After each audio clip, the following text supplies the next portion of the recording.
Hey folks, today I'm going to remove my old 1977 doorbell and I'm going to install a Ring doorbell, and I'm going to do it in hardwired fashion so that it doesn't have to rely on battery backup, and so it will work with my doorbell chime that's inside my house.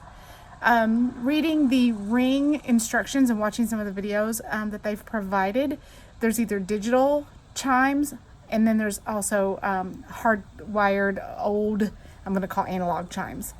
And so mine is old from 1977. And so I am going to actually just hardwire it without a diode. If you do have a digital, go watch their videos on how to install the diode, but I don't need that for mine because mine is old and not digital.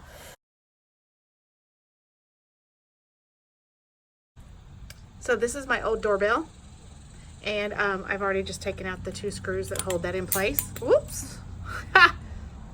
There are wires, one red and one blue, on these screws on both ends of this, and I've just used a screwdriver and loosened those, and I'm pulling that off to the side and getting it out of our way. Okay, the instructions that they provide are that you are going to place the back part of the ring that we removed off the device that came in the box, and we're going to position it.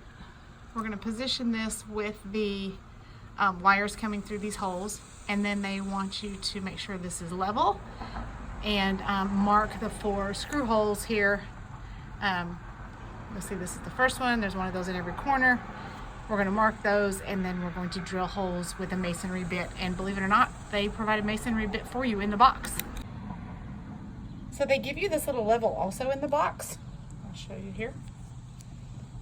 This little level, and you're going to put it in one of those 4 slots there where my finger is, and I'm going to position it so that I can bring those wires through and get it level.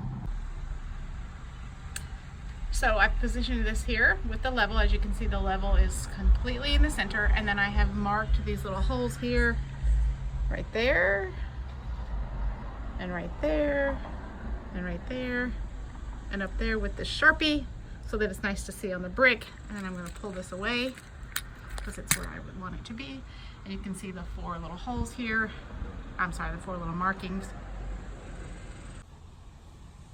Okay guys, safety first. Put on your safety goggles. I also have on my reading glasses because I can't see these screw holes without my reading glasses, so I've got them underneath my goggles here, and we're going to drill some holes.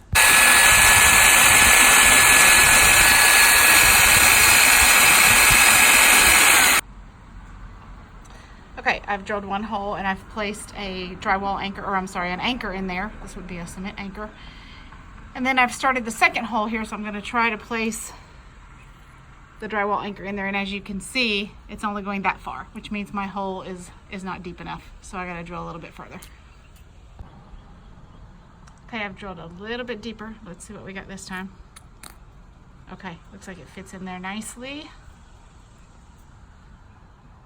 We are good to go to the next one. We're going to hit up here next, and then we'll go to this one, and then we're going to try to install.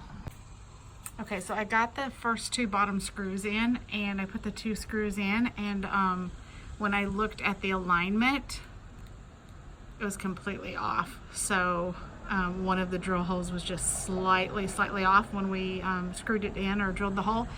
So I repositioned this, I re-leveled it, and I marked holes again. So we're going to actually put a 3rd one in, and we're going to test this again with the level. As you can see, I've placed the 3rd drywall anchor, and I'm going to try to reattach it. You can see where my old marks were that I had made initially. So I'm going to suggest, if you're doing this in masonry, that you actually do just 1 at a time and mark them and make sure it's level with every one. And I'm going to do the same thing with the 3rd one right now, and I'll show you what that looks like when I get the screws in there.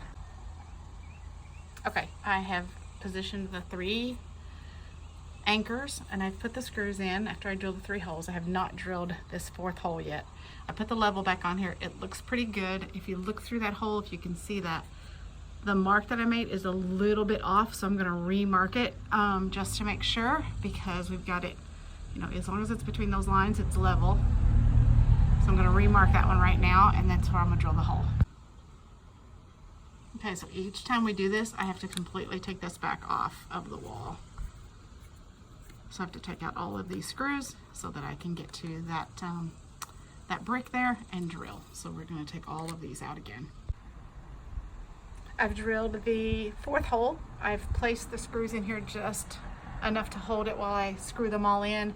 My recommendation is not to screw one in completely tight, just sort of take them all in a little bit at a time, rotating until all 4 of them are about the same level before you tighten them up exactly. So we're going to check the level now. Placing the level, it looks pretty good. Now let's screw all 4 screws in and we'll test that level again. Just FYI, Ring provides this handy dandy little screwdriver to use in the box when you buy the Ring. And they provide a interchangeable reversible drill bit. So this one is a star shape and the other one was a Phillips head, and you can just pull that out and turn it around and use it as a Phillips. So this time I just placed the level at the top and it looks pretty good and all the screws are screwed in. Some of them are at a slight angle, so I'm hoping that doesn't interfere with these little hooks here, because that's how the actual doorbell fits. I'm about to lose the level. There it goes. These little hooks right here, here, and here are what holds the unit on itself. So next we're gonna tighten the screws with these wires on there. Ring says that it does not matter which one goes on which screw, so we're going to check it out. So what I did was I just unscrewed these screws. You can see a little bit there. A little bit further out, I've taken my wire and made it into a little curved shape so that I can get it around the screw pretty easily and get it tucked in there. And you want it to have complete contact, so I'm just taking a screwdriver. This is of course why we turn off the electricity before we do this. A little flathead screwdriver, and trying to get that around as tight as possible. And then we can just take the screwdriver and hopefully it doesn't pop out while we tighten it. All right, tightened. Okay, so let's go get the device and slap it on its brackets here and see if it works.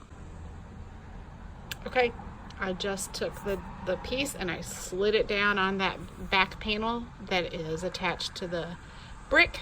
And on the bottom there are little screws. See if you can see those. Yep, see there? One of them I've screwed in already, and the other one I'm going to screw in now. And we are all set. I've tested it. I turned back the electricity.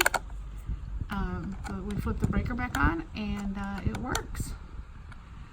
So all installed. There we go. If you get one, you have any questions, let me know. This is Cindy Lou, and you can do.